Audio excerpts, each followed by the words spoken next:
So right now, something amazing is taking place. There are a group of Buddhist monks out of Fort Worth, Texas, who decided to take a walk for peace, a 2,300-mile walk from a little-known community called Stop 6, Texas, all the way to Washington, D.C. But I want to tell you what's very interesting about this whole idea of the monks walking for peace. I am from Stop 6, Texas. I was raised in Stop 6, Texas. Stop 6, Texas is a predominantly black neighborhood full of rich history. Home to the legendary Hall of Fame boys basketball, high school basketball coach, Robert Hughes at Paul Lawrence Dunbar.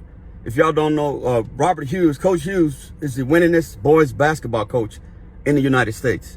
And he's in the NBA Hall of Fame for that. But Stop 6 is a community that has a lot of pride about itself. There's a lot of suffering in Stop 6. Stop 6 still deals with violence, such as gun violence with the young folks. But it amazed me to see the monks making their way from Fort Worth over to DC. Now, when I first heard about this, the monks doing this, I heard them, coming out of Fort Worth, and it kind of shocked me. It threw me back a little bit. And I was like, wow. But I wish I'd have paid more attention to it, because I didn't. I just kind of said, well, Fort Worth, I just didn't think anybody would be into monks walking from Fort Worth to DC. Buddhism is not a religion. It's a way of living. It's a way of being. And I just think that particularly in places like Texas, Stop 6, Christianity rules. I come from a family with strong Christian values, strong Baptist values, godly people. And so I will tell you that to have that temple in Stop 6 is kind of interesting. It's interesting to say the least. But it goes further. So for me, while I was active duty military, probably around 1996, I began to study Tibetan Buddhism. Tibetan Buddhism is basically Buddhism practiced by the people of Tibet. If y'all don't know where Tibet is a country that is near China, it's near India. 1959, its leader was run out of the country by the Chinese. First time in history that a leader's run out of the country like that. Basically took his country. Well, let me take that back. I think that just happened to Venezuela. But long story short, the Dalai Lama made his way over to India. He went into exile in 1959 because China went over and they didn't like what was going on. They wanted to take over the whole Tibetan infrastructure. And so the Dalai Lama fled to India. But one of the things that drew me to him years ago in my studies of him is Buddhism. It's not necessarily a religion. It's not a religion. Buddhism is not a set of facts where they say, you need to practice the teachings and things like that. That's not really what Buddhism is. Buddhism is a way of living. Buddhism is mindfulness. It's plenty of compassion. And so it's not a religion. It's a way of living. But back then when I began studying Tibetan Buddhism, I'll be honest with you, I was a little nervous because, a black man coming out of Fort Worth, Texas, Stop 6, coming from a strong, Baptist family, God-fearing family, Christian family. I just didn't think that would go over well if people even knew I was practicing Buddhism. But, something inside me said, there's nothing wrong with looking at other religions and trying to get a better understanding of what the entire world was about, not just from a Christian view.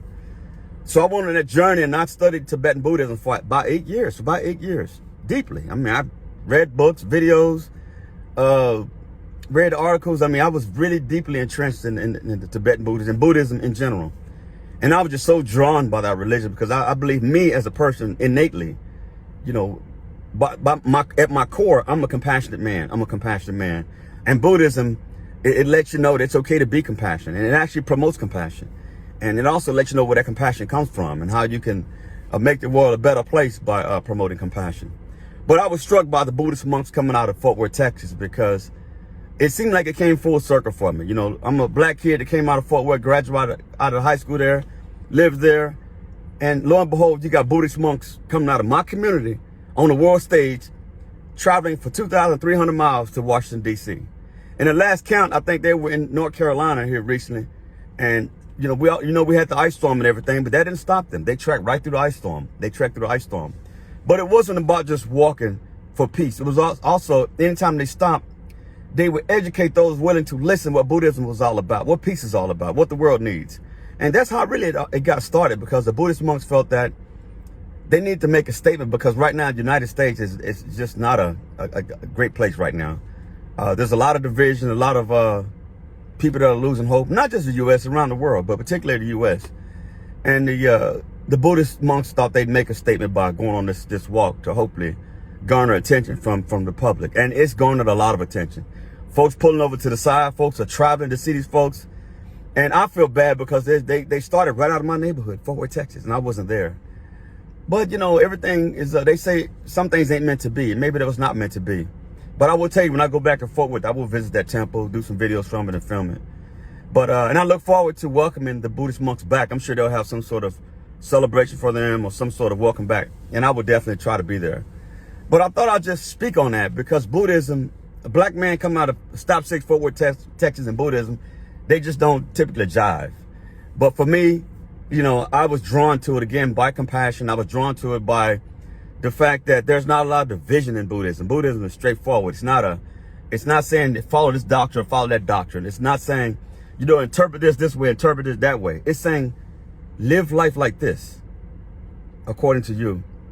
And one of the biggest things I've learned from Buddhism is their focus on compassion. Compassion is something that's missing in the world today.